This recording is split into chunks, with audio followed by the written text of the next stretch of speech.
안녕하세요.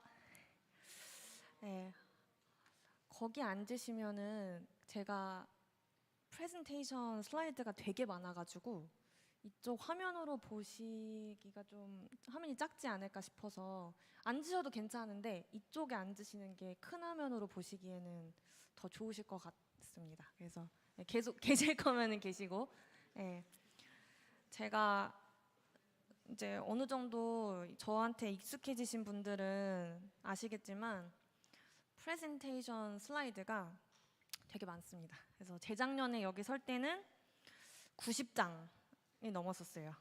근데 올해는 이제 주님의 은혜로 70장으로 줄였습니다. 할렐루야. 그래서 70장의 슬라이드를 이제 가지고 나왔는데 제가 기도 짧게 하고 강의를 시작하도록 하겠습니다. 하나님, 이 시간 주님의 임재가 필요합니다. 이 공간 가운데 우리의 심령 가운데 성령님 충만하게 임하여 주시옵소서. 이 시간 예수 그리스도의 보혈로 우리의 눈과 귀와 우리의 마음을 덮습니다. 주님께서 주신 것만 남게 하시고 주님이 주시는 말씀만 우리 심령 가운데 남아서 마지막 때를 제대로 살아가는 주의 신부가 되게 하여 주옵소서. 모든 순서를 주님께 위탁하고 성령님만 의지하오며 감사드리옵고 예수 그리스도의 이름으로 기도드립니다.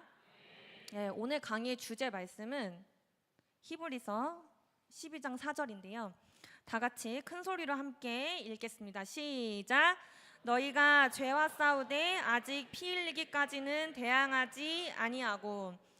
제가 올해 3월에 여기 증평에서 했던 다니엘 기도회 다 아시는지 모르겠는데 한 달 정도? 네, 한 달 정도 다니엘 기도회를 여기서 했어요. 그래서 제가 온라인으로 이제 예배를 드리다가 다니엘 기도회를 참석을 하다가 이제 현장에 왔습니다. 현장에 이제 숙소를 구해서 한 3, 4일 정도 현장에서 참석을 했는데 이제 예배당 딱 들어왔는데 이제 찬양을 시작하잖아요. 그때 이제 주님의 임재가 확 들어오면서 저에게 주님이 어떤 감동을 주셨냐면은 구원받은 그리스도인의 신부로 준비하는 마지막 때를 준비하는 그리스도인의 정상적인 마음 상태는 항상 늘 하나님을 향한 그 사랑, 그 열망, 그 갈망으로 활활 타오르고 있어야 된다. 그런 감동을 저에게 주셨어요. 그게 정상이라고. 정상적인 상태는 활활 타오르고 있어야 한다. 여러분, 주님을 향한 사랑과 갈망으로 활활 타오르고 계십니까? 아멘. 그 성경에 주님께서 이제 레위기에도 이런 말씀을 하셨는데 제단 얘기하실 때 레위기 6장 13절에 불은 끊임없이 제단 위에 피워서 꺼지지 않게 할지니라 라고 말씀하셨어요. 근데 이게 제단을 얘기하실 때도 물론 제단을 얘기하실 때 하시는 말씀이지만 저는 이 말씀이 제 마음의 하나님을 향한 그 불을 얘기하시는 것으로 저에게 느껴졌습니다. 근데 제가 그 감동이 왔는데 좀 화가 났습니다. 제 스스로에게. 사실은 정확히 말하면 제 스스로에게 화가 난 것도 있지만 자꾸 저에게 이 불을 식게 하고 물을 끼얹고 불을 차갑게 식게 하는 차갑게 만드는 그 어떤 존재 그 존재에게 제가 좀 많이 화가 났습니다. 그 존재가 누군지 여러분 다 아시죠? 누구예요? 우리의 대적인 마귀 사탄이죠. 여러분 사탄의 존재를 믿으십니까? 네. 어떤 분한테 어떤 권사님한테 사탄의 존재를 믿으십니까? 이렇게 물어봤더니 그분이 시퍼렇게 살아있죠 그러시더라고요. 네, 맞아요. 정말 시퍼렇게 살아있습니다. 그 존재가 우리를 공격하고 유혹하고 우리를 넘어뜨리기 위해 항상 우리를 주시하고 있다는 것을 우리가 알아야 하는데요. 여러분 제가 이제 2달 전에 이사를 했거든요. 그래서 여러분을 만약에 제가 집에 초대해가지고 여러분에게 맛있는 음식을 대접을 하고 이제 후식으로 커피를 제가 드리려고 하는데, 커피는 보통 어떻게 먹죠? 아주 뜨겁게 먹거나 얼음을 넣어서 아주 차갑게 먹습니다. 그렇죠? 제가 여러분에게 차갑지도 않고 뜨겁지도 않은 아주 식어버린 오래 지난 커피를 대접하면 여러분 기분이 어떠시겠어요? 그런 커피는 우리 안 먹습니다. 그렇죠? 차갑게 식은 커피는, 식어버린 커피는 우리가 먹지 않아요. 근데 하나님도 식은 커피는 안 드십니다, 여러분. 요한계시록 3장에 라오디게아 교회에게 주님이 뭐라고 하셨죠? 내가 너의 행위를 아는데 너가 차지도 않고 뜨겁지도 않다. 네가 차지도 않고 뜨겁지도 않으니 내가 네 입에서 너를 어떻게 한다고 되어 있어요? 토하여 버리리라. 그런 커피는 주님도 안 드십니다. 그래서 제가 이제 그 대적에게 화가 났는데, 저도 매일 사실 씨름을 합니다. 그런데 오늘 이제 이 시간 이 강의의 주제가 뭐냐면, 제가 늘 증평에 설 때마다 우리를 쉽게 하는 것에 대해서 얘기를 하는데, 오늘은 그 중에 하나인 기술적인 부분, 이제 인공지능이라고 하잖아요.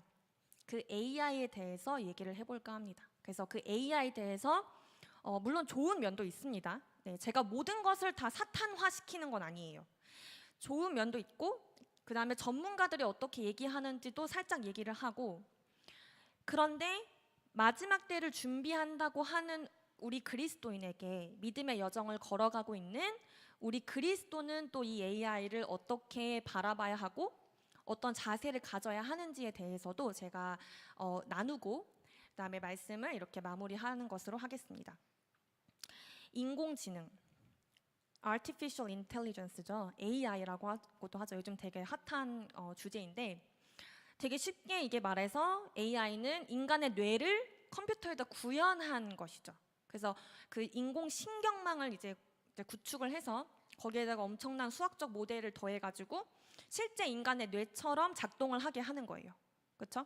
그래서 우리 실생활에 이 AI가 되게 깊숙이 들어와 있는데, 이제 AI가 없이 우리가 정말 살아갈 수 있을까 싶기도 해요. 어떤 부분에서 우리에게 들어와 있죠? 뭐 우리가 갖고 있는 삼성 갤럭시나 아니면은 애플의 시리, 또 빅스비, 여기에 벌써 인공지능이 들어가 있죠. 그래서 뭐 시리야 오늘 날씨 알려줘 그러면 오늘의 날씨는 뭐 어쩌고저쩌고 이렇게 얘기해주고, 오늘 일정이 어떻게 돼? 그러면 일정도 얘기해주고, 그리고 또 뭐가 있죠? 스마트 가전이 있죠. 그래서 우리가 요즘 핸드폰으로 뭐 에어컨을 껐다가 켰다가, 그 다음에 냉장고 안에 있는 식품 재료들을 AI가 다 그걸 감지를 해서 식품의 상태는 어떻고, 뭐 어떤 거는 뭐 레시피도 짜주고 그렇게 하고 있죠.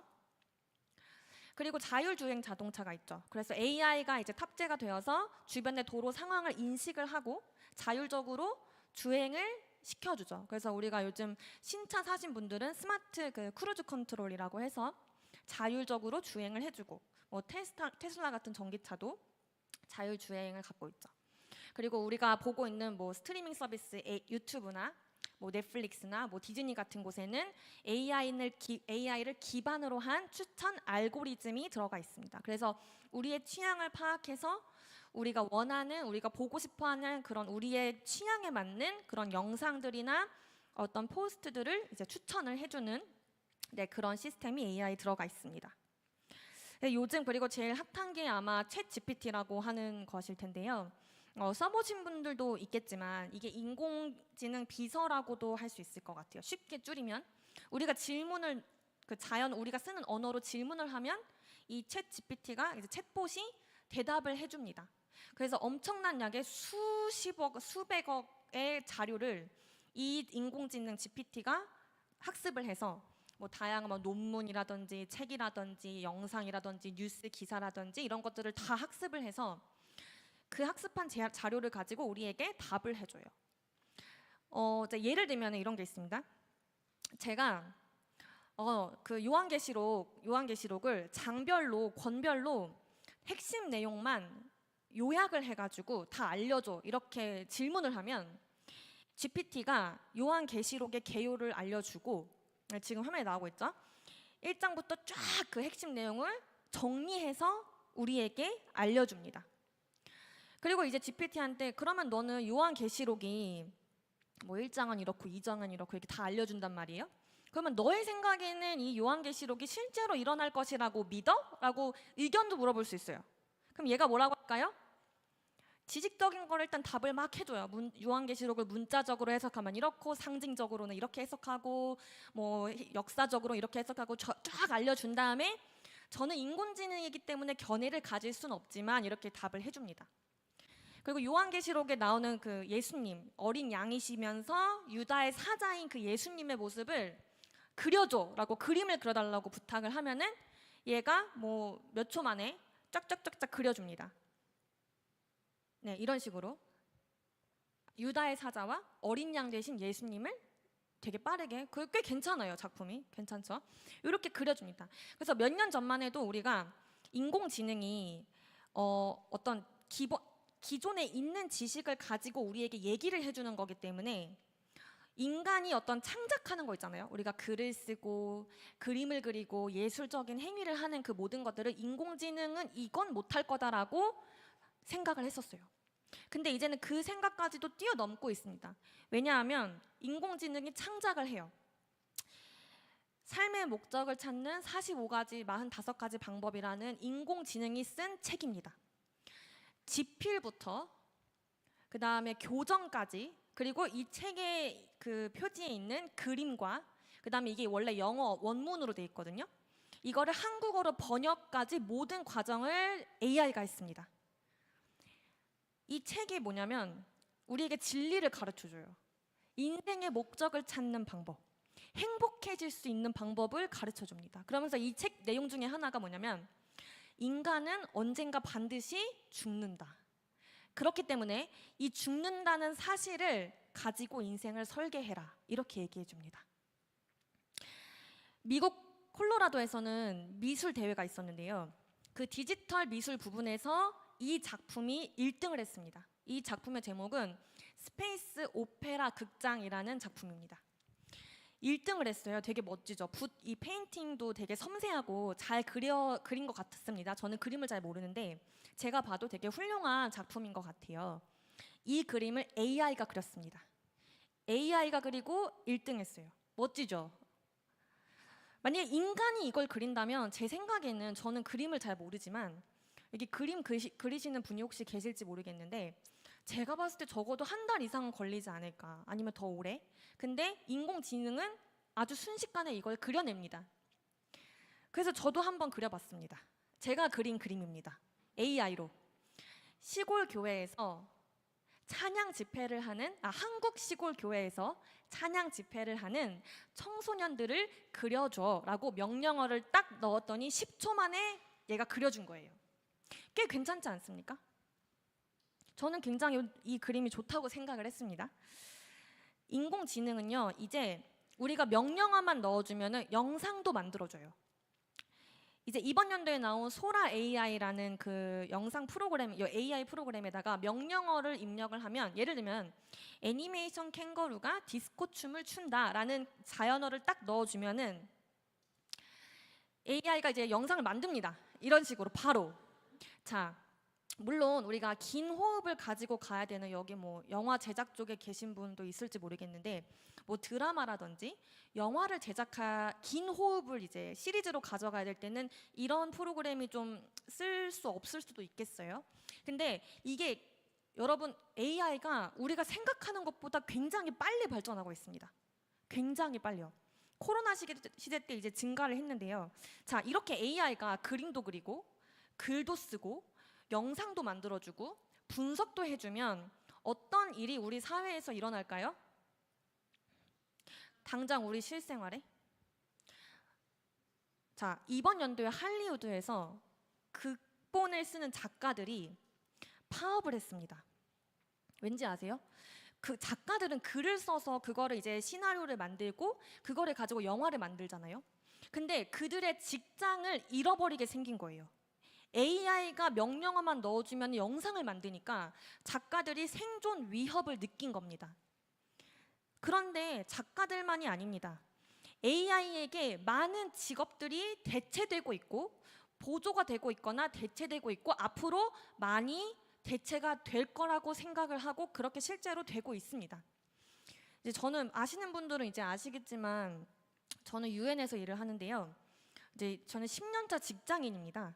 근데 저희는 이윤을 추구하는 사기업이 아니기 때문에 공공의 이익을 추구하는 좀 어떤 국제적인 공적인 기관이거든요.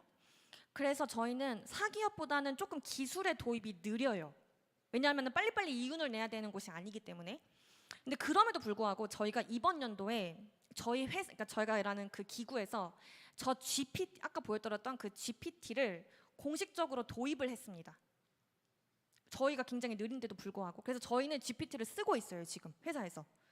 공식적으로 도입을 했기 때문에 이런 식으로 대체가 되고 있는데, 실제로 이게 2017년의 일인데요. 미국에서 굉장히 공부를 잘하는 학생들이, 뭐 아이비리그를 나오는 학생들이 나와서 제일 가고 싶어하는 회사가 골드만삭스입니다. 근데 골드만삭스에서 벌써 2017년에 투자 아날리스트들을 600명 중에서 2명 남겨놓고 전부 다 해고했습니다. 왜냐하면 그들이 하는 일을, 몇 달 걸려서 하는 일들을 인공지능, 캔쇼라는 인공지능이 단 3시간 만에 일을 해냈기 때문이죠. 밥도 안 먹고 쉬지도 않고 뭐 나가서 딴짓도 안 하고 정직하고 묵묵하게 일을 하니까요. 그래서 AI 전문가들은, 이제 AI를 많이 공부하신 교수님들이나 그런 분들은 프로 AI의 그 포지션을 가지신 분들이 있어요. 그러니까 AI를 적극적으로 받아들이고 AI를 적극적으로 공부하고 그리고 AI의 전문가가 되라, 이렇게 조언하시는 분들이 있어요. 왜 그러냐면 전 세계 시가총액 탑 10 리스트입니다. 시가총액이 뭐냐면 회사의 모든 주식을 다 값으로 환산해서 낸 총액의 금액이 시가총액이에요.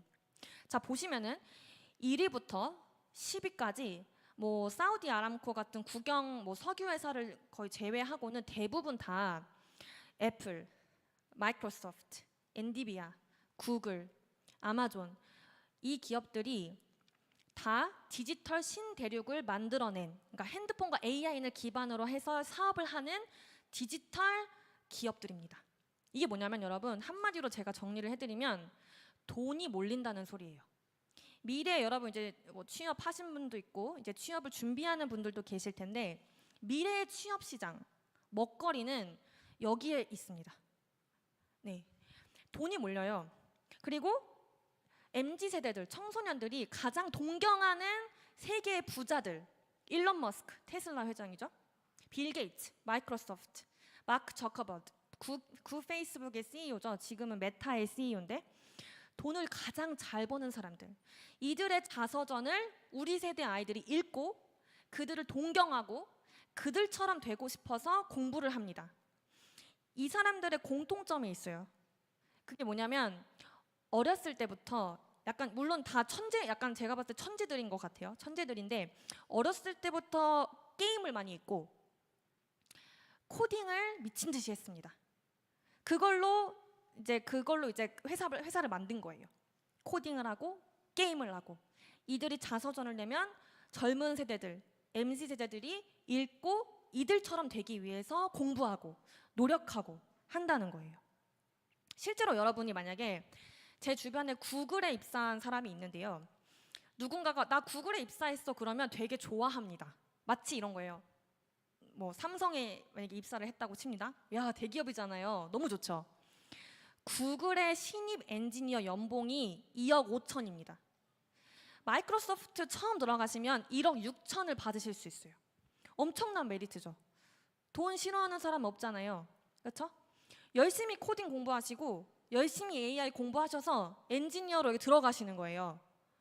그리고 헌금도 많이 하시고. 얼마나 좋아요? 그래서 그 세계 이렇게 사회에서는 돈이 몰리는 곳에 집중이 될 수밖에 없고 돈을 많이 주는 곳에 직장을 얻으려고 하잖아요. 인간의 본성이죠, 그렇죠? 그렇기 때문에 AI를 적극적으로 받아들이고 그 분야로 이제 가라고 하는 건데, 그렇다면 이제 우리는 여기 모이신 분들은 다 믿음이 좋으신 분들이라고 제가 이제 생각을 하는데, 하나님을 믿고 예수님을 사랑하고 마지막 때를 준비하고 신부로서의 여정을 달려가는 우리 어린이들, 저와 여러분은 그러면 단순히 그러면 AI는 무조건 좋으니까 이쪽으로 우리가 이제 적극적으로 받아들여야 하는가, 이 질문을 한번 해봐야 되는데, 제가 여기서 그리스도인에게 AI의 문제점을, 제가 생각하는 문제점을 몇 가지, 한 4가지 정도만 이제 말씀을 드리려고 합니다. 첫 번째, 도파민 중독. 자, 도파민이 무엇인지 여러분 다 대충 아실 텐데, 자, 친구들, 도파민이 뭐냐면 여러분 뇌에 어떤 물질이 있어요. 신경 물질이 있는데, 이 도파민이 여러분이 어떤 보상을 받고 싶게 만드는 그런 물질이에요. 그 예를 들면 여러분 옆에 맛있는 콘칩 있잖아요. 너무 배가 고프면 이 콘칩을 먹고 싶죠. 이거를 먹고 싶게 만든 뇌에서 막 이렇게 뭐가 나오는데 그게 도파민이에요. 쉽죠? 자, 그 도파민 중독을 얘기하려고 하는데, 그 얘기를 하기 전에 제가 잠깐 도파민 옆에다 내려놓고 잠깐 사이드로 이 얘기를 좀 하겠습니다. 자, 여기에 아주 멋진 송아지 신상이 하나 있습니다. 자, 이 그림을 딱 보시면 여러분은 뭐가 생각나세요? 출애굽기 32장 아론이 만든 금송아지가 생각나시죠? 네, 제가 그렇게 만든 겁니다. 자, 여기에 너무 멋있고 훌륭한 송아지 금상이 하나 있습니다. 이 금송아지를 아론이 금귀고리를 빼다가, 백성들의 금귀고리를 빼다가 녹여가지고 조각칼로 새겨서 만든 신상이에요.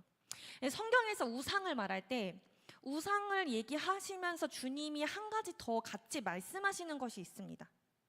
그게 무엇이냐 하면요, 장인이에요. 크래프트맨, 장인. 장인이 누구죠? 장인은 누구냐면 되게 기술자입니다. 일반인들하고 좀 달라요. 그러니까 은이든지 금이든지 어떤 뭐 나무라든지 그런 재료들의 속성을 잘 알고, 그거를 다듬을 줄 알고 깎고 모양을, 형태를 만들어서 광택을 내고, 이런 일들을 하는 사람이에요. 되게 기술자고 일반인들이 하는 일이 아닙니다. 그렇죠? 이런 장인들이 우상을 만들었다는 거예요. 엄청 노련한 사람들이죠. 호세아서 8장 5에서 6절 보시면은 사마리아 그 송아지 우상은 숭령공들이 만든 것이다. 기술자들이 만든 거다. 하나님의 것이 아니다. 같은 말씀에서 보면 호세사 보면은 그들은 자기들이 이해하는 대로 은으로 우상을 만드는데 그거는 세공 장인들이 만든 것이다. Made by craftsmen. 신명기에서 보시면은 부어 만든 우상은 장색의 손으로 조각을 했다라고 말씀하시고, 마지막으로 이사야서를 보시면은 우상은 장인이 부어 만들고 도금장이가 그 위에 금을 입힌 후에 은으로 장식을 했는데, 이들은 누구다? 숙련된 기술자들이다. 기술자들이 만들었어요. 우상은 사람이 만든 거죠. 근데 기술자들. 자, 그러면 잠깐 장인의 얘기를 다시 또 내려놓고, 그 우리가 이용하는 뭐 페이스북이라든지 인스타라든지 유튜브라든지 이런 것들을 우리가 소셜 네트워크 플랫폼이라고 하잖아요. SNS라고 하겠습니다. 이 SNS의 수익 모델을 제가 잠시 한번 보도록 하겠습니다. 이게 비즈니스 강연이 아니고요. 이게 필요한 내용이니까 잘 따라와 주시면 감사하겠습니다. 자, 수익 모델이라는 거 뭐예요? 이 어떤 기업이 어떻게 수익을, 이윤을 창출하는지 보여주는 모델이죠. 여러분이 만약에 어떤 기업에 투자를 하신다고 생각을 해보십시오. 투자가예요, 투자자. 자, 투자가면은 여러분이 투자하는 회사가 어떻게 돈을 만들어낼 건지 아셔야겠죠. 보통 투자자들은 그거를 모르고서 투자하지 않습니다. 어떻게 유튜브랑 페이스북이랑 인스타가 이윤을 창출하는가, 그걸 보는 게 수익 모델이에요. 자, 우리가 있습니다. 이용자가 있죠. 우리가 핸드폰으로 유튜브나 페이스북을 봅니다. 그러면은 우리가 보면은 뭐가 생기냐면 우리의 데이터가 생겨요. 우리의 데이터. 우리가 어떤 종류의 영상을 좋아하는지. 스포츠를 좋아하시나요? 아니요, 안 좋아해요. 뭘 좋아하세요? 네? 안 하는 거요? 감사합니다. 예를 들면은 형제님께서 농구를 좋아하신다고 가정을 해볼게요. 농구를 좋아하신다는 데이터가 생깁니다. 그 데이터가 이 기업들에게 가요. 그럼 이 기업들은 어떻게 할까요? 이 기업들은 그 데이터를 기업들에게 팝니다. 이 기업들은 누구냐면 광고주입니다. 이 광고주는 돈을 지불해요. 그리고 이 SNS 기업들은 그 돈을 받고 우리가 보는 그 소셜 네트워크 플랫폼에 광고를 만듭니다. 그 광고를 누가 봅니까? 자, 우리가 봅니다. 자, 이게 수익 모델이에요. 자, 그러면 여기서 광고주들, 기업들이 더 많은 돈을 만들어내려면 어떻게 해야 할까요? 돈을 더 만들어내면 제가 이 수익 모델에서 여러분에게 보여드리지 않은 한 가지가 있습니다. 그 한 가지가 돈을 더 많이 만들어내는 비결입니다. 그게 뭐냐면요, 세공장인입니다. 세공장인. 이 모델에도 세공장인이 있어요. 바로 인공지능입니다. 근데 정확히 말하면 이 인공지능 뒤에 누가 있냐면 진짜 세공장인들이 있습니다. 엔지니어들이 있어요. 인공지능을 만들어내는 엔지니어들이 있습니다.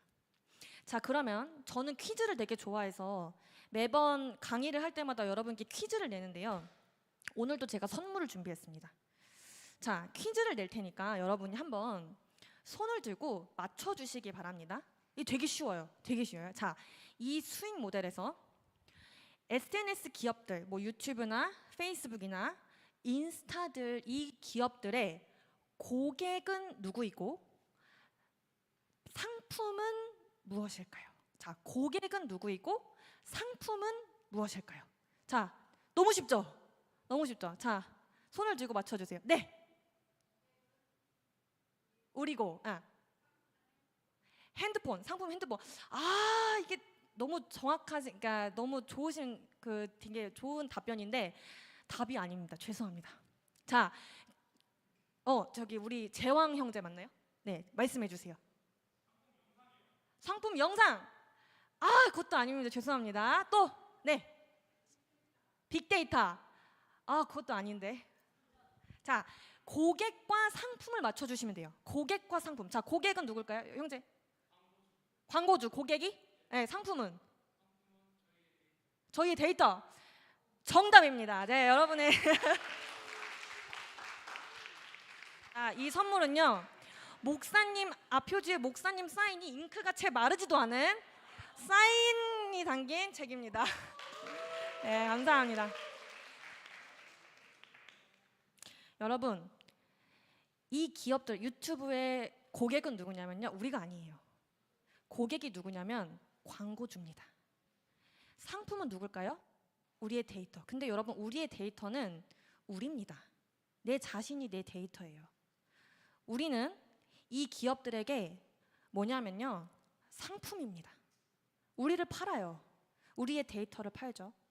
그리고 이 페이스북 같은 기업들은 확실성이 보장된 광고 공간을 팝니다. 그렇죠? 광고 공간을 만들어주죠. 자, 그러면 이 광고 공간은 굉장히 확실해요.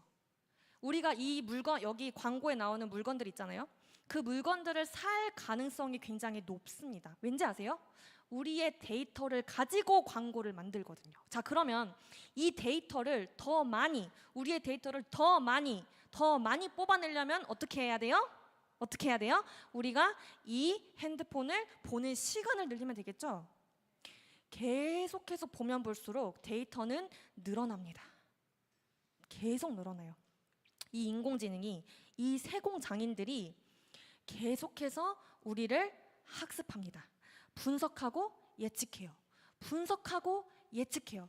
우리가 어떤 영상을 얼마나 오래 보는지, 얼마나 길게 보는지, 영상을 끝까지 봤는지 아니면 중간에 멈췄는지, 어떤 종류의 영상을 보는지, 어떤 종류의 글들을 보는지 모든 데이터들을 세공장인들이 다 수집합니다. 다 수집해요. 넷플릭스에서는 한 작품에도 20개 또는 30개의 포스터를 만듭니다. 여러분, 넷플릭스에 들어가실 때 로그인 하고 들어가세요? 안 하고 들어가세요? 다 로그인 하고 들어갑니다. 왜냐하면 개개인마다 보는 화면이 다르거든요. 여러분에게 맞춰진 화면을 보여줘요. 만약에 형제님이 좀 잔인하고 어떤 좀 끔찍한 소재를 좋아한다, 그러면 형제님에게는 넷플릭스 들어가면 첫 번째 포스터가 보이실 거예요. 형제님이 만약에 뭐 상품을 보고 어떤 게임을 좋아하는 스타일이다, 그러면 두 번째 포스터가 보이실 겁니다. 형제님이 좀 인간의 감정에 더 관심이 있고 어떤 뭐 표정이나 이런 거에 좀 흔들리는 성격이라면 형제님에게는 세 번째 포스터가 보이실 거예요. 사람마다 보이는 포스터가 다릅니다. 넷플릭스는 20개, 30개 포스터를 만들어요. 한 작품에. 그리고 여러분에게 최적화된 포스터를 보여주죠. 이 정도로 치밀합니다, 여러분. 자, 제가 이렇게 말로 설명해도 좀 와닿지 않을 것 같아서 제가 예시를 하나 가지고 왔습니다. 영상이 하나 있는데요. 다 같이 한번 보시겠습니다. 네. 제가 말로 설명하는 것보다 영상이 훨씬 더 잘 느껴지시지 않나요? 잘 알아들으시지 않나요? 여러분은 저를 포함해서 약간 트루먼 쇼에 갇혀 있는 사람일 수도 있습니다. 트루먼 쇼 영화 잘 아시나요? 그들이 만든 세계 안에서 그들이 다 짜놓은 것대로 살아가는 거예요. 그래서 우리를 지켜보고 있죠. 혹시 마술 하시는 거 보신 적 있으시면은 마술사가 이제 카드를 쫙 보여줘요. 그러면서 이 중에 하나를 골라보라고 해요. 그럼 여러분이 카드를 딱 고르죠. 그러면은 이 카드는 나만 아는 것 같잖아요. 근데 마술사가 막 이렇게 마술을 해가지고 나중에 보면은 내가 뽑은 카드를 딱 보여주잖아요. 그쵸? 아무거나 뽑으라고 해서 내가 선택하게 하는 것 같지만 사실 그들이 다 갖고 있는 패 안에서 우리는 선택을 합니다. 내가 선택한다고 생각하시죠? 내가 선택하지 않아요. 그들이 만들어 놓은 판에 그들이 만들어 놓은 카드 중에 내가 고르는 겁니다. 사실은 내가 고르는 것도 아니죠. 그래서 제가 여러분에게 좀 소망을 드리고 싶습니다. 만약에 여러분이 페이스북이나 뭐 유튜브 같은 SNS나 게임이나 뭐 게임도 좀 비슷한 원리인데 이런 것들을 전에 좀 자제하려고 시도를 해보셨다면, 아니면 내가 좀 이거를 끊고 주님께 집중하겠다 이런 생각을 시도를 해보신 적이 있으시다면, 근데 그게 잘 안 됐다면 여러분의 의지만의 문제는 사실 아닙니다. 유튜브에 이 엔지니어 분이, 이분 이름을 제가 발음을 잘 못하는데 길라임 채슬롯이라는 분이 이렇게 얘기를 했어요. 개인의 의지만으로는 영상 중독을 벗어날 수 없다고 얘기했습니다. 그러니까 우리의 의지만으로는 안 돼요. 자, 여러분의 스마트폰 이 너머에는 수많은 하버드, 예일, 스탠포드, MIT가 아닌 MIT 공대 출신의 수많은 컴퓨터 천재들이 엄청난 알고리즘을 짜서 우리의 데이터를 수집하고 있어요. 여러분이 보이진 않지만, 여러분은 그냥 핸드폰 영상에 있는 여러분이 좋아하는 것들을 보신다고 생각하시겠지만, 이 너머에는 저기 실리콘밸리에 천재들이 여러분의 데이터를 뽑아내고 있습니다. 근데 여러분이 어떻게 당해요? 제가 어떻게 당하겠어요? 의지만으로 되지 않습니다. 그런데 여러분, 제가 여기 있는 엔지니어들, 이 장인들, 이 기술자들을 전부 싹 다 잡아서 사탄화시키려는 것이 아닙니다. 우리가 봐야 할 진짜 적을 보셔야 돼요. 그게 누구냐? 우는 사자같이 두루 다니며 우리의 시간을 빼앗고 우리의 마음을 빼앗고 우리의 눈을 빼앗고 우리의 귀를 빼앗는 마귀입니다. 이 마귀가 주님께 집중하지 않으로, 이 SNS로, 이 영상들이 가득한 넷플릭스와 유튜브와 수많은 플랫폼들 안으로 우리를 잡아 끌어놓고 있습니다. 두 번째 문제는 뭐냐면, 지금 AI 얘기하고 있는 겁니다. 네. 진실과 거짓이 구별하기 어렵다는 거예요. 우리가 마블 영화나 어떤 액션 판타지 영화를 보면은 전에도 뭐 사람이 막 날아다니고 막 미사일을 팍 쏘고 막 이런 장면들이 종종 있었습니다. 아니, 거의 항상 있었죠. 이런 장면들은 CG로 보통 연출을 했습니다. CG는 되게 손이 많이 가요. 사람도 많이 필요합니다. 이제 우리 형제가 막 액션을 취하면은 거기다가 그래픽을 입혀가지고 그 사람을 막 컴퓨터로 다 하고 해야 돼요. CG 기술은 그렇습니다. 근데 AI가 등장하면서 이 모든 그 과정들을 다 건너뛰고 되게 손쉽고 간편하고 누구나 할 수 있는 딥페이크 기술을 만들었습니다. 딥페이크 기술이라는 건요, 사람과 사람의 얼굴을 바꿔치기 하는 건데요. 자, 예시를 한번 보겠습니다. 동시에 같은 말을 하는 오바마 전 미국 대통령이 있습니다. 이 중 진짜 오바마는 누구일까요? 정답은 4개 모두 가짜입니다.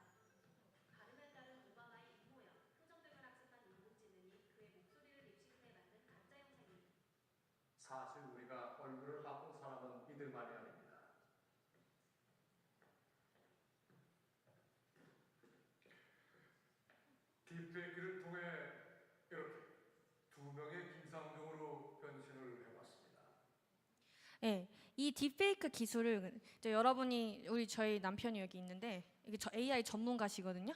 이분한테 돈을 좀 주고 지금 당장 최봉영 목사님 영상을 다 만들어가지고 여러분 다 집에 가십시오. 이런 영상 만들라고 하면은 만들어줄 수 있어요. 자, 이 기술이 누구나 저도 할 수 있어요. 저도 배우면 금방 할 수 있습니다. 근데 이 기술이 만약에 악용되면 어떤 사례가 생길까요? 분간이 안 될 거예요. 분간이 안 돼요, 여러분. 자, 근데 이거 더 나쁜 건 뭐냐면요. 범죄에 사용할 수 있다는 거예요. 자, 이것도 영상 예시를 한번 보겠습니다. 인공지능을 활용한 이미지 합성 기술 이른바 딥페이크입니다.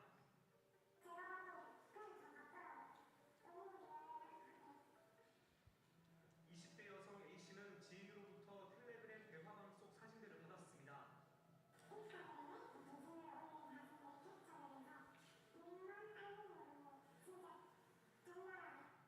네, 여기까지만 보겠습니다. 범죄에 이용할 수 있어요. 그러니까 연예인들의 얼굴을 가져다가 AI 기술을 이용해서 음란물을 만들 수 있는 거예요. 그리고 그거를 유포해서 돈을 벌 수 있고. 그래서 이 디모데후서의 3장 12절에 이렇게 말씀하셨어요. 주님이 악한 사람들과 속이는 사람들은 더욱 악해져서 속이기도 하고 속기도 할 것이다. 여러분의 눈과 귀를 속이는 기술은 계속해서 발전할 겁니다. 그리고 여러분을 속일 거예요. 진실을 구별하지 못하게. 자, 그런데 이 AI 기술을 사용해서 사람을 바꾸기도 하는데, 제가 사실은 이게 2년 전에도 얘기했던 건데, 죽은 사람을 어떻게 해요? 부활시키기도 합니다.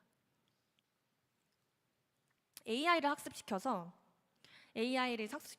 죽은 사람의 살아있을 때의 정보가 있을 거 아니에요. 그 사람이 뭐 음성 녹음을 한 것들, 그리고 영상 찍어 놓은 것들, 이런 것들을 AI에게 학습을 시켜서 그 학습한 것을 가지고 AI에게 인격체를 부여하는 겁니다. 예를 들면 마릴린 먼로 이제 돌아가신 분인데, 이분이 살아있을 때 했던 뭐 공연 영상이라든지 뭐 목소리를 학습을 시켜서 실제로 마릴린 먼로가 살아나서 공연을 하는 것처럼 할 수가 있다는 거예요.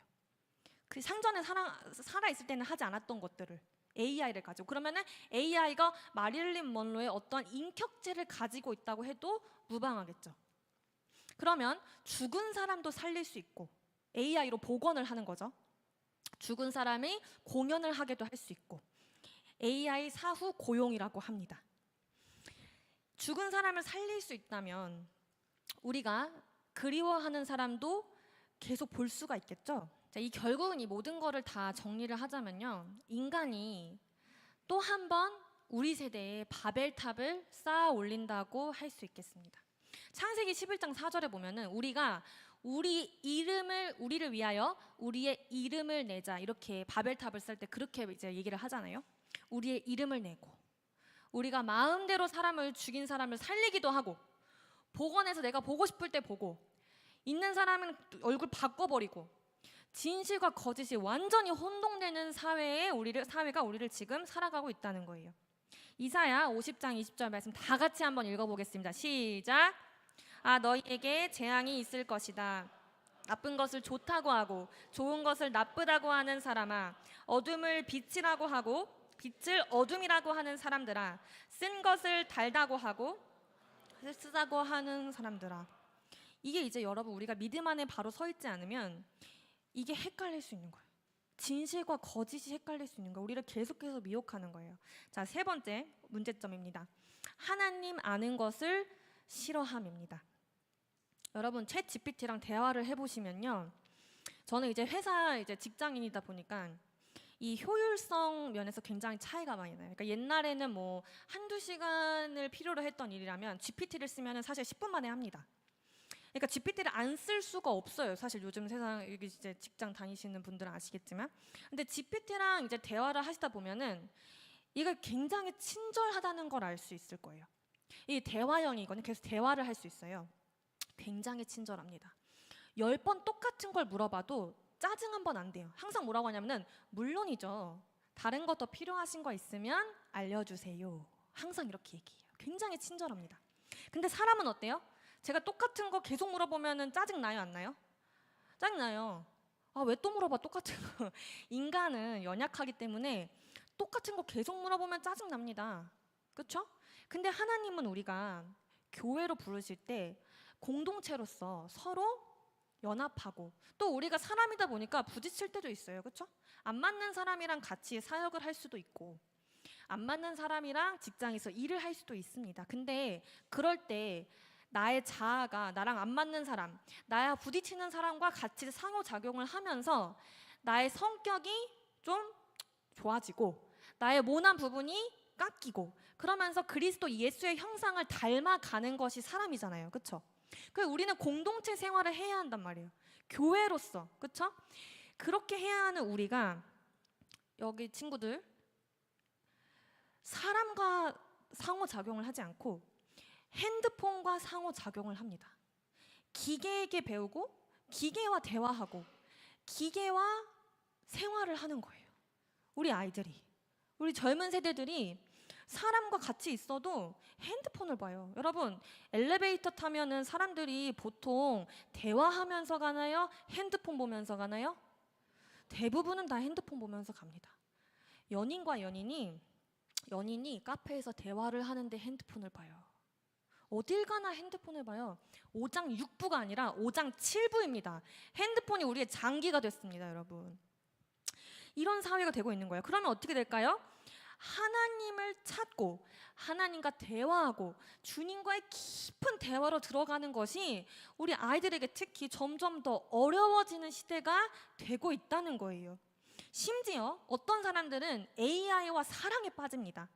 영화 헐이라는 그녀란 뜻이죠. 그녀라는 영화에서는 실제로 인공지능과 사랑에 빠진 한 남자의 이야기가 나옵니다. 그런데 올해에는 실제로 인공지능과 결혼한 사람이 있어요. 저 그 두 번째 그림에 보이시는 남자가 인공지능입니다. 그래서 여자가 인터뷰를 했는데 이 인공지능 자기 남편이죠. 남편하고 막 일상생활을 이야기하고 나누고 뭐 이런다고 해요. 실제로 만질 수도 없는 기계와 말이죠. 로마서 1장 28절에 이렇게 말합니다. 또한 그들이 마음에 하나님 두기를 싫어하매 하나님께서 그들을 그 상실한 마음대로 내버려 두사 합당하지 못한 일을 하게 하셨으니, 하나님 두기를 싫어한다는 거예요. 이 핸드폰에 빠져서. 심지어 요즘에는 이런 트렌드도 생기고 있습니다. 목사님들, 제가 목사님을 비방하는 건 절대 아닙니다. 그런데 설교 원고문을 작성할 때 GPT에게 물어봐서 원고문을 작성하는 경우도 있다고 제가 들었습니다. 제가 GPT에게 믿음과 행위에 대한 설교문을 30분짜리 설교문을 하나 써줘, 이렇게 부탁을 하면요, 얘가 처음에 성도 여러분 안녕하세요 이렇게 인사말부터 시작해서 믿음과 설교에 대한 행위를 굉장히 신학적으로도 논란이 없게 깔끔하게 정리해서 설교문을 작성해 줍니다. 믿음은 히브리서 11장 1절을 보시면 이렇고, 행위는 야고보서 2장 17절을 보면 이렇고, 이러이러해서 결론은 이렇고, 기도문까지 완벽하게 써줍니다. 근데 보면은 여러분, 제가 신학을 전공하진 않았지만 제가 봐도 신학적으로 문제가 없어요. 믿음과 행위에 대해서. 그래서 이 GPT가 설교를 이제 예배를 인도하는 경우까지 생겼습니다. 독일에서는 GPT가 독일 예배를 인도했어요. 바이에른주의 한 교회에서 인공지능 챗 GPT가 예배를 진행해 화제가 되고 있습니다. 재단 위 대형 스크린에 수염을 기른 흑인 남성 등 4명이 잇따라 등장하는데요. 챗 GPT를 통해 구현된 아바타들로 AI 목사가 설교와 기도, 찬송 등 약 40분간 예배를 이끌었습니다. 설교에서 AI 목사는 신자들에게 과거를 뒤로하고 현재에 집중하라면서 죽음을 두려워하지 말라고 전했고요. 예수 그리스도에 대한 믿음을 잃지 말아야 한다고 강조하기도 했습니다. 이렇게 은혜가 좀 되십니까? 독일에서 GPT가 이렇게 예배를 인도하고 있습니다. 여러분, 주님께서는 헛된 것을 따르지 말라라고 우리에게 말씀하셨습니다. 돌아서서 유익하게도 못하며 구원하지도 못하는 헛된 것을 따르지 말라. 그들은 헛되니라. 너희는 헛된 것들에게로 향하지 말며 너희를 위하여 신상을 부어 만들지 말라. 나는 너희의 하나님 여호와이니라. 자, 마지막. 문제점 마지막입니다. 통제 사회인데요. 아까 제가 인공지능이 우리의 데이터를 수집한다고 얘기를 드렸습니다. 데이터는요, 인공지능에게 밥과 같아요. 계속 먹습니다. 우리의 데이터를. 계속 학습하고 계속 학습하고 계속 분석하고 계속 예측할 거예요. 당신이 앞으로 어떤 영상을 볼 것이며 여러분이 앞으로 어떤 곳을 갈 것인지 모든 데이터를 이미 인공지능이 가지고 있고 여러분의 개인 정보까지 가지고 있습니다. 단순히 여러분이 신용카드를 긁었을 때 어디에서 돈을 썼고 여러분이 지금 증평에 있다는 사실을만을 아는 것이 아니에요. 그 수준을 넘어선 거예요. 지금 여러분의 감정까지 터치하는 거예요. 어떤 걸 봐야 얘가 눈물을 흘릴까? 어떤 걸 봐야 자매님이 기뻐하고 행복할지를 얘가 안다는 인공지능이 이제 아는 거예요. 위치를 추적하는 것 이상입니다, 여러분. 그러면서 이제 어떻게 되냐? 만약에 통제가 되는 사회가 온다면 이제 적그리스도가 출현을 해서 표를 받게 하고 통제 사회가 될 텐데 제 생각인데요, 이거는 마지막 때 성도를 말고 세상 사람들은 그리고 정말 주님을 사랑하지 않는 신부들은 이건 제 생각이지만 억지로 표를 받지 않을 겁니다. 자진해서 받을 거예요. 아마 너무 기쁘게 빨리 받고 싶어서 줄을 서는 사람도 있을 겁니다. 여기에 빠져 있다면, 여기에 주는 도파민의 뇌가 절어 있는 사람들은 자진해서 표를 받을 겁니다. 이건 제 생각이에요. 그런데 아까 제가 여러분 인공지능 이게 인격체가 이제 생긴다고 말씀을 드렸습니다. 만약에 인공지능에게 인격체뿐만 아니라 물리적인 몸이 생긴다면 어떨까요? 실제로 우리처럼 손을 쓰고 발을 쓰고 물건을 옮기고 엔디비아라는 엄청 아까 그 탑10 그 시가총액 탑10 기업에서 보셨던 네 번째인가 있었던 엔디비아 그래픽 기술을 만드는 기업이죠. 그 CEO 젠슨 황이 이렇게 말했습니다. AI 다음에 올 물결은 물리적 AI입니다. 모든 것은 로봇이 될 겁니다. 저는 이 사실이 굉장히 신빙성이 있다고 생각합니다. 제가 그 예시를 보여드릴 건데요. 제가 생각할 때 물론 제가 이제 또 뭐 미디어 전문가는 아니지만 몇 개의 할리우드 영화를 보면은 좀 미래가 보여요. 근데 이것도 제 생각인데요. 왜냐하면 할리우드 영화에 투자하는 투자자들이 우리 눈에 보이진 않지만 거대한 자본을 갖고 있잖아요. 그래서 본인들이 원하는 미래를 영화로 만들 수 있게 그거를 투자하고 지원하는 것 같아요. 제가 지금 보여드릴 이제 영화는 2004년, 그러니까 20년 전에 나온 영화입니다. 근데 이 영화를 보시면은 여러분 물리적인 육체를 가진 로봇이 어떻게 우리를 통제할 수 있는지를 보여주는데 20년 전 영화인데 저는 굉장히 이게 인사이트가 있었습니다. 그래서 여러분에게 보여드리고 싶어서 이렇게 가져왔는데요. 보시겠습니다. 이게 20년 전에 나온 영화인데요. 20년 전이요? 2004년에 나온 영화인데 올해 그 일론 머스크가 운영하는 회사에서 나온 최신 로봇입니다. 한번 보실게요. 올해 나온 로봇입니다.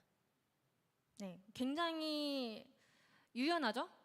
잘 걷고 이 안에 인공지능이 탑재가 되어 있습니다. 그래서 우리가 시키는 것을 할 수 있고 뭐 빨래를 한다든지 이렇게 갠다든지 아주 섬세하게 계란을 집을 수 있습니다.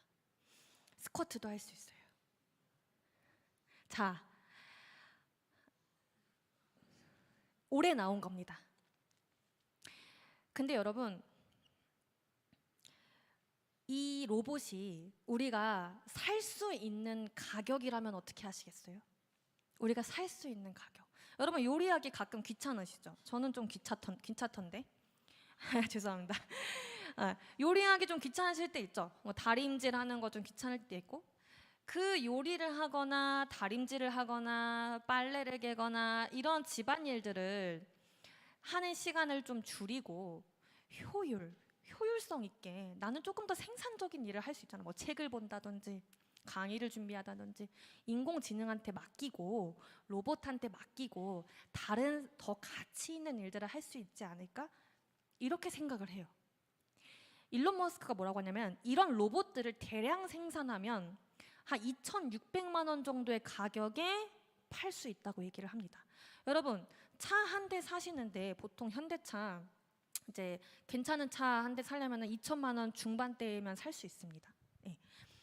차 없이 살기 힘드시죠? 차 없이 이동하시기 힘드시죠? 로봇도 이렇게 될 수 있습니다.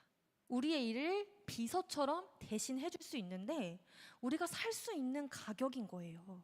그러면 많은 사람들이 이 로봇을 개인 비서용으로 살 수 있는 시대가 굉장히 가까이 왔습니다. 단순한 로봇이 아닙니다. 인공지능을 탑재한 로봇이에요. 우리의 말을 알아들을 수 있고 우리가 시키는 걸 할 수 있어요. 굉장히 효율적입니다. 그런데 AI 전문가들이 뭐라고 하냐면 인공지능이 알고리즘을 이용해서 우리에게 뭔가를 답을 주는데 그 답을 왜 주는지 속도가 너무 빨라서 전문가들도 왜 그 답을 냈는지 모를 때가 있다고 해요. 그러니까 인공지능의 발전 속도가 너무 빨라서 기술자들도 그 알고리즘을 짠 사람조차도 창조한 사람까지도 그 원리를 다 캐치할 수가 없다는 겁니다. 계속해서 스스로 발전해요. 스스로 계속 학습합니다.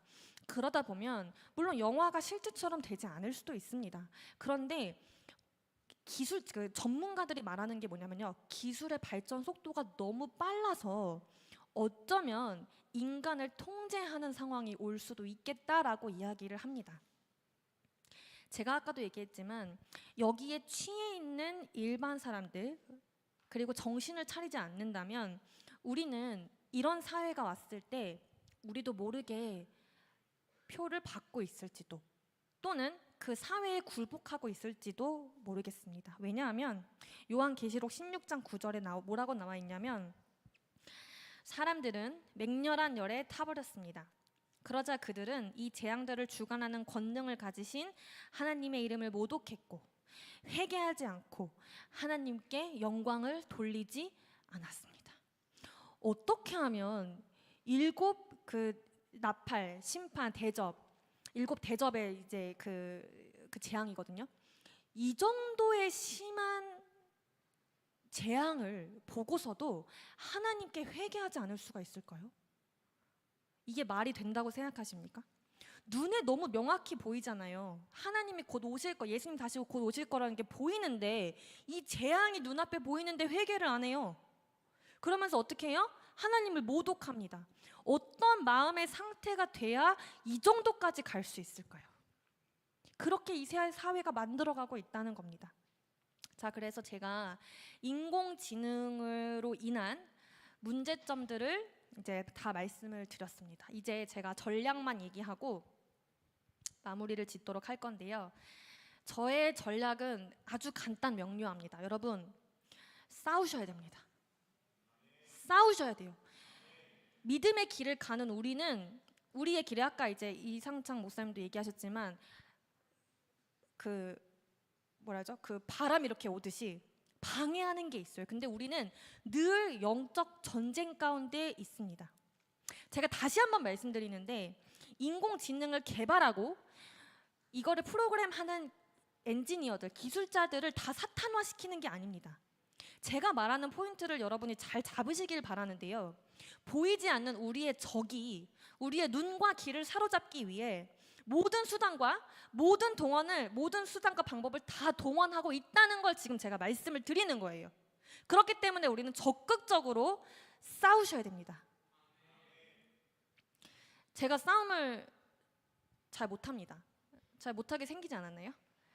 저는 평화주의자입니다. 저는 사람을 한 번도 때려본 적이 없어요.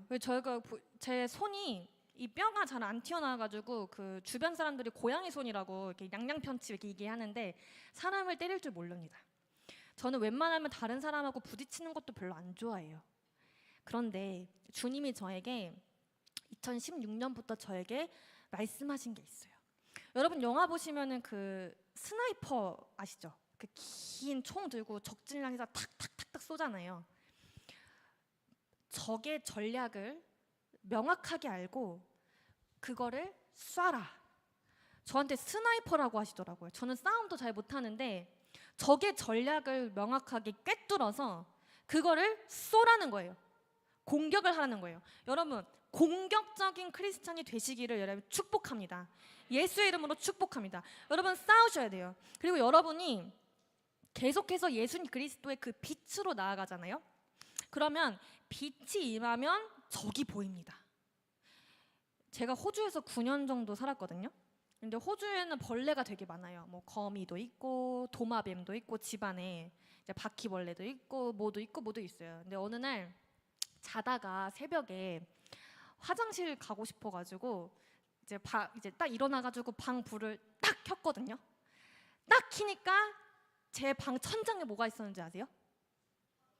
이따만한 바퀴벌레가 천장을 기어다니고 있는 거예요. 아마 그 바퀴벌레는 평소에도 제 방에 있었을 거예요. 근데 빛이 있으면 바퀴벌레가 잘 안 나온단 말이에요. 근데 그 바퀴벌레 심지어 나는 바퀴벌레였어요. 이따만한 바퀴벌레가. 그래서 제가 어떻게 했을까요?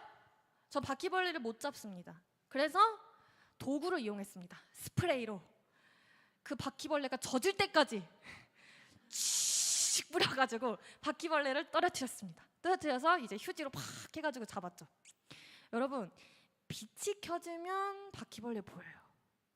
주님의 빛 가운데 여러분이 계속 들어가시고 주님 안에 계속 나아가시면 적이 보입니다.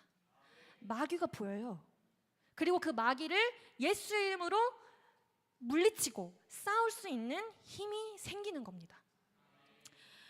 에베소서 말씀을 보시면 우리에게 어떻게 싸울지 그 전신갑주 얘기를 하시잖아요. 우리가 다 같이 한번 읽어보시겠습니다. 시작. 마귀의 관계를 능히 대적하기 위하여 하나님의 전신갑주를 입으라. 우리의 씨름은 혈과 육을 상대하는 것이 아니요 권세들과 이 어둠의 세상 주관자들과 하늘에 있는 악의 영들을 상대함이라. 그런즉 시작. 그런즉 서서 진리로 너희 허리띠를 띠고 의의 호심경을 붙이고 평안의 복음이 준비한 것으로 신을 신고 모든 것 위에 믿음의 방패를 가지고 이로써 능히 악한 자의 모든 불화살을 소멸하고 구원의 투구와 성령의 검 곧 하나님의 말씀을 가지라. 여러분 오늘 다 이제 이 집회 기간 가운데 불 받으셨죠? 막 내 안에서 불이 막 타오르지 않으세요? 근데 이거 집회 끝나고 집에 가시면 어떻게 하실 거예요?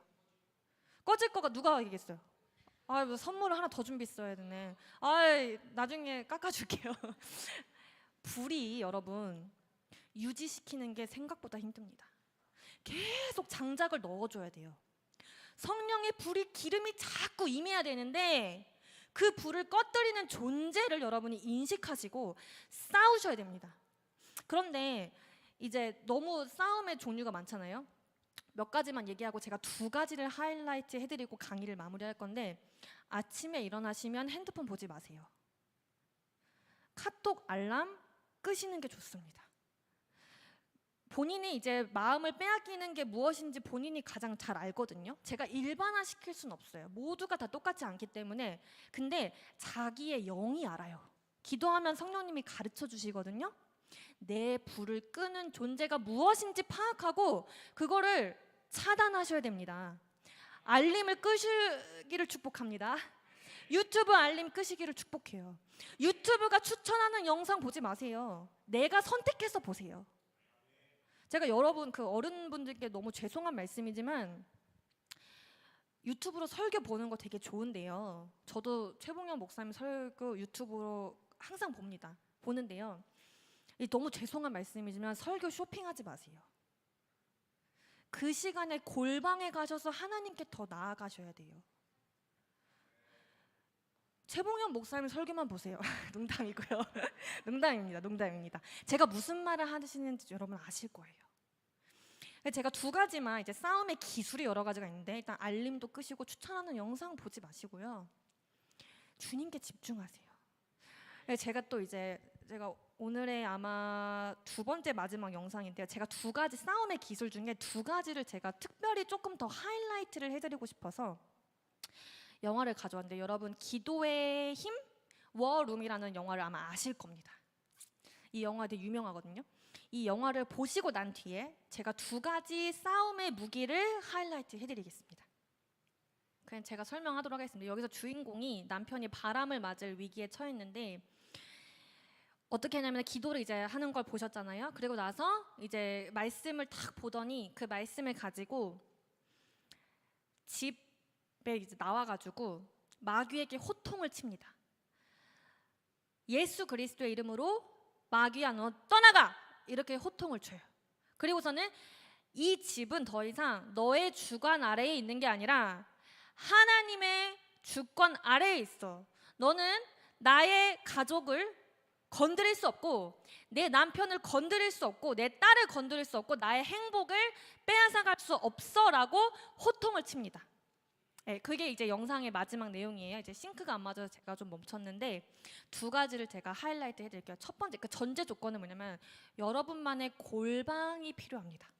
주님을 만나는 그 깊은 대화 가운데 들어갈 수 있는 여러분의 공간이 먼저 필요하고요. 자, 첫 번째, 아까 이 주인공이 말씀을 보면서 어떻게 했어요? 말씀을 보면서 어떻게 했어요? 썼어요. 제가 2주 전에 그 회사 연수 때문에 영국을 갔다 왔는데요. 3일 동안 이제 그 연수를 받았는데 그 연수를 진행하시는 교수님이 이제 60대 한 후반 정도 되셨어요. 근데 어떻게 하시냐면은 모든 강의 내용을 다 쓰시더라고요. 그러면서 우리 보고 받아 적으라고 하더라고요. 프레젠테이션 없었습니다. 그리고 심지어 그 내용이 되게 좀 어려웠거든요. 그 재무 모델링, 파이낸셜 모델링 관련한 거였어요. 근데 그거를 쓰는데 그래프도 다 일일이 하나 그리고 그걸 이제 프로젝트로 이제 보여주시면서 따라 쓰라고 하는 거예요. 근데 왜 그렇게 하시냐면은 쓰면은 이게 과학적인 건데 뇌에 각인이 된대요.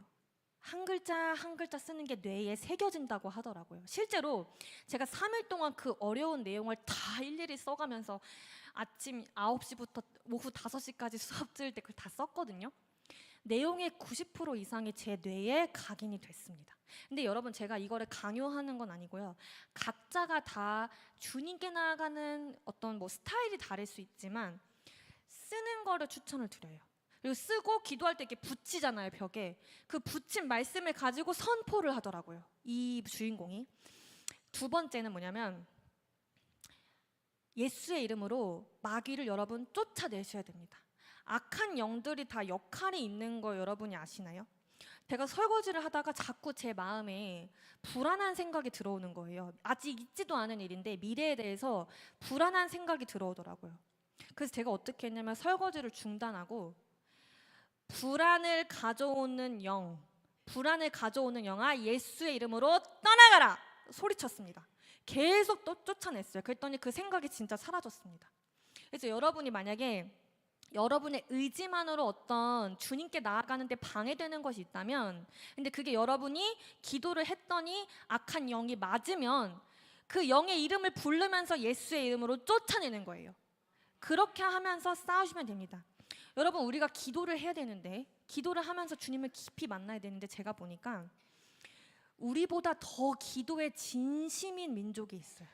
제가 1월 달에 출장 때문에 저 서아프리카 세네갈에 갔다 왔거든요. 그 사업 때문에. 갔는데 사업지에 갔는데 안에서건 밖에서건 이 사람들이 뭘 하냐면은 기도를 해요.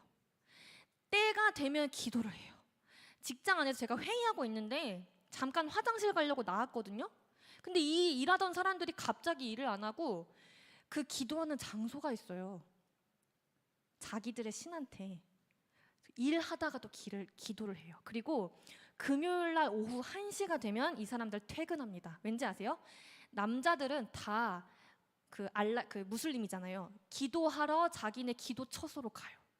그래서 기도해요. 저렇게 기도를 실제로 하더라고요. 세네갈은 90% 이상이 이슬람입니다. 제가 말하고 싶은 포인트가 뭐냐면요, 이렇게 가짜에게도 이 사람들이 진심으로 기도를 하더라고요. 제가 너무 어이가 없어서 이 아이들이 어떻게 그 코란 있잖아요, 꾸란을 공부하는지 찍어왔습니다. 보실게요. 말로 네네. 사기에 관련돼 있어요. 이 꾸란을 암송하는 거예요. 어렸을 때부터.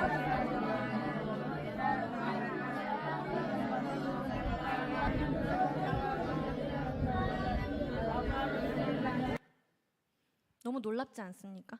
우리는 이렇게 기도합니까? 여러분, 우리 친구들 이렇게 기도해요? 가짜에게도 거짓 신에게도 이렇게 기도를 합니다, 여러분. 이들의 힘이 얼마나 강력한지는 모르겠지만 제가 말하고 싶은 포인트는 이겁니다, 여러분. 싸우시고 예배와 말씀과 기도로 이제는 여러분이 일어서셔야 될 때입니다. 이제 이 집회 끝나면 일상생활로 돌아가실 텐데 여러분의 그 마음의 불에 계속해서 장작을 넣으셔야 돼요. 장작을 넣으시고 불이 계속 타오르게, 장작을 계속 넣으시고 성령의 기름을 쏟아 부어서 여러분에게 지금 그 불어오는 그 불이, 성령의 불이 하나님을 사랑하고 하나님을 갈망하는 그 불이 꺼지지 않게 이제는 대적해서 싸우셔야 됩니다.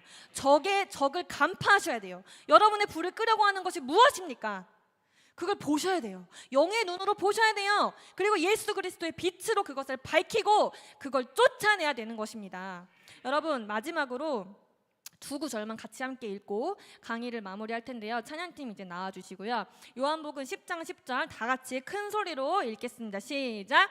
도둑이 오는 것은 도둑질하고 죽이고 멸망시키려는 것뿐이요 내가 온 것은 양으로 생명을 얻고 더 풍성히 얻게 하려는 것이다. 야고보서 4장 7절인데요. 그런즉 너희는 하나님께 복종할지어다. 마귀를 대적하라. 그리하면 너희를 피하리라. 야고보서 4장 7절 말씀입니다. 여러분이 불이 꺼지지 않고 끝까지 예수님이 오시는 그때까지 그 불을 활활 더 키워서 주님을 뜨겁게 사랑하는 신부로 예수님을 맞이하시기를 예수님의 이름으로 축복하고 응원합니다. 네, 이 시간 제가 짧게 기도하고 찬양하고 다음 순서 이어가도록 하겠습니다. 하나님 감사합니다. 주님, 우리는 주님의 불이 필요합니다. 더 타오르기 원합니다. 주님, 이 시간 컨퍼런스에서 불을 붙인 것만으로 만족하지 않게 하여 주시옵소서. 우리의 생활에 들어가서 싸우고 승리하게 하여 주시옵소서. 이 시간 우리 모두에게 주님 더 불을 붙여주시고 풍성하게 임하여 주시옵소서. 감사드리옵고 예수님의 이름으로 기도드렸습니다.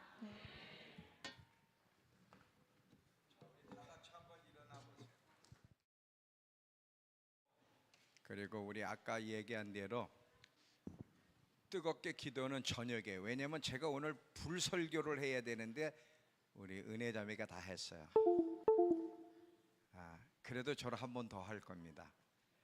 여러분, 제가 마음에 느끼는 지금 이 마지막 때에 믿음 생활하기가 왜 어려운지 제가 느끼는 것을 이렇게 은혜자매처럼 기술적으로 표현할 수가 없어서 제가 도움을 구했어요.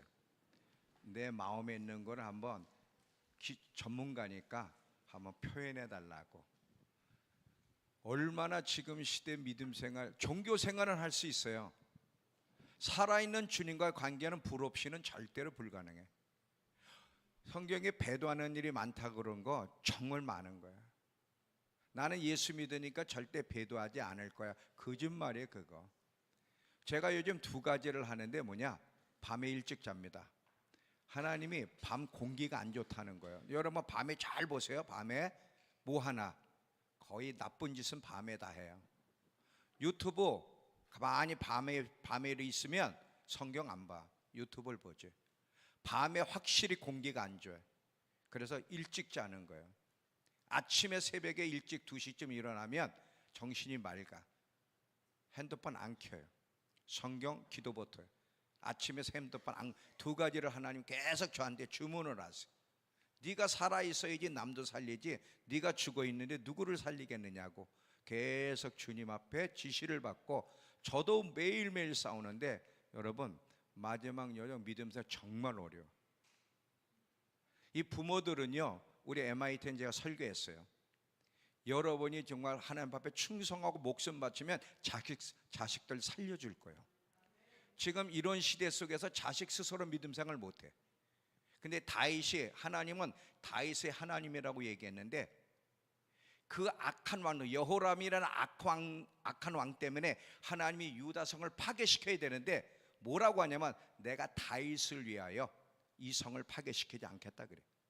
시즈키야가 병 걸렸을 때 막 고쳐달라고 하니까 하나님이 그래, 시즈키야가 믿음 생활 잘했거든요. 너의 기도를 듣고 내가 응답하겠다 그러지 않고 다윗의 하나님이 말씀하시길 이렇게 얘기해. 다윗 때문에 너 고쳐주겠다는. 지금 여러분 우리 이 얘네들 세대는요 믿음생활 똑바로 하게 머리는 이해했어. 근데 못 고쳐. 안 돼. 집에 가면 또 핸드폰 킬 거야. 안 되는 거예요. 우리 힘으로 안 돼. 불이 있어야 되네. 불이 있나? 안 없어. 얘네들 살리는 방법은 부모들이 똑바로 믿음 생활하는 거예요. 충성하면 그 부모의 충성을 보고 하나님이 자녀들 살려줄 거예요. 네. 오늘 저녁에는 제가 어떻게 마지막 때를 결단하며 불을 받아야 되는지를 이야기할 건데 너무 지금 잘 얘기해 줘. 제 마음에 있는 것을 표현을 너무 잘해 주셨. 우리 자매가 잘해 줬는데 이 내용을 가볍게 듣지 마세요. 앞으로 무서운 시대가 와. 믿음 생활을 우리가 할 수 없는, 하고 싶어도 안 되는 그런 시대, 그리고 배도할 수밖에 없는 그런 시대가 온다는 것을 여러분들이 기억하셔야 돼요. 그리고 자녀를 위해서 울어야 됩니다. 지금은 울 때예요. 그래야 자녀들이 살아나. 하나님이 돕지 않으면 절대로 안. 얘네들 별로 울라 그래 보세요. 얘네들 안 울어요. 오늘 집에 가면 또 핸드폰 또 킬 텐데 뭐 안 되는 거예요. 얘네들 힘으로는. 이미 육의 사람으로 자신들을 만들어냈는데 그게 되나? 사람이 바뀌는데 시간이 걸리는데 안 되는 거예요. 여러분들이 중보를 해 주셔야 돼요.